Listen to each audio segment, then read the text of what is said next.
حضرت عبداللہ ابن عباس رضی اللہ تعالیٰ عنہ سے مروی ایک روایت ہے، میں ایک دن حضور کے پیچھے بیٹھا ہوا تھا، سواری میں حضور کا ردیف تھا، تو حضور نے فرمایا اے بیٹے، اے لڑکے، میں تجھے کچھ کلمات سکھاتا ہوں، تو اللہ کے حقوق کا خیال رکھ تو وہ تیری حفاظت فرمائے گا۔ تو اللہ تعالیٰ جل شانہ کے احکام کی حفاظت کر، تو اسے اپنے سامنے پائے گا۔ اذا سألت فاسأل اللہ، جب سوال کرے تو اللہ سے ہی سوال کرے، اللہ سے مانگنے کا مزاج پیدا کر لے کہ فرمایا تمہارے جوتے کا تسمہ بھی ٹوٹ جائے تو وہ بھی اللہ سے مانگو۔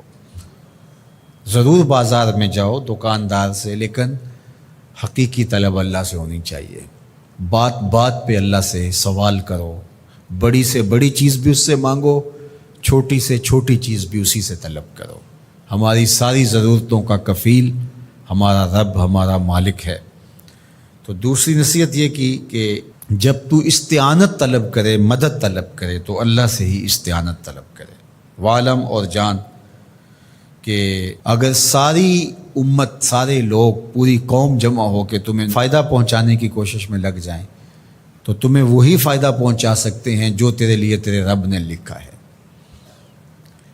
اور فرمایا وَإِنِ اجْتَمَعُوا عَلَىٰ أَن يَضُرُّوكَ بِشَيْءٍ، اور اگر تمہیں نقصان پہنچانے کے درپے ہو جائیں، لَمْ يَضُرُّوكَ إِلَّا بِشَيْءٍ قَدْ كَتَبَهُ اللَّهُ عَلَيْكَ، تو تجھے صرف وہی نقصان پہنچا سکتے ہیں جو اللہ نے تیرے لیے لکھا ہے۔ سارا زمانہ بھی مخالف ہو جائے، تیرا کچھ نہیں بگاڑ سکتا۔ ہاں، تیرے مقدر میں اگر کوئی چیز، کوئی بگاڑ لکھا ہے تو وہ ہوگا، اس کا ذریعہ وہ بن جائیں گے۔ تو اس لیے پھر اسی سے مانگو، اسی سے طلب کرو۔ رفعت الاقلام وجفت الصحف، جو لکھنا تھا اللہ نے لکھ دیا، لکھنے کے بعد قلم اٹھا لیا گیا اور جن صحیفوں پہ لکھا تھا وہ خشک ہو گئے۔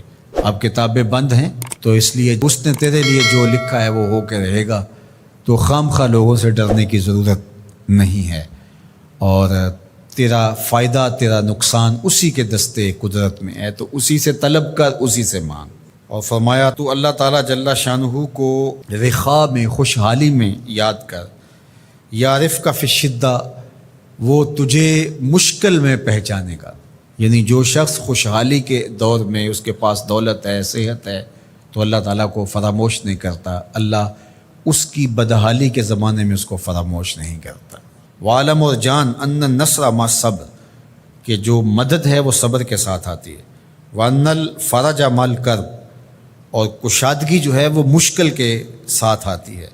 وان مع العسر یسرا، اور سہولت جو ہے وہ مشقت برداشت کرنے کے بعد آتی ہے، تنگی کے بعد فراخی آتی ہے۔ پہلو مشکل، پھر تمنا، پہلو کنڈا پھر پھول، شاید مگروں پہلو مکھیاں ڈس دیاں ڈنگ والیاں۔ تو یہ سب ہوتا ہے، مشکلات، تکلیفیں، آلام، مصائب، ان سب سے گزر کر کے آسانیاں آتی ہیں۔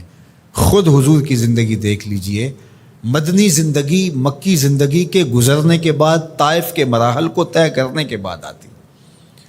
تو ہم ڈائریکٹ اگر چاہیں مکی زندگی کو اختیار کیے بغیر اور طائف کی مشکلات اور سنگلاخ راستوں سے گزرے بغیر مدنی برکتیں حاصل کرنا، تو وہ نہیں پا سکتے۔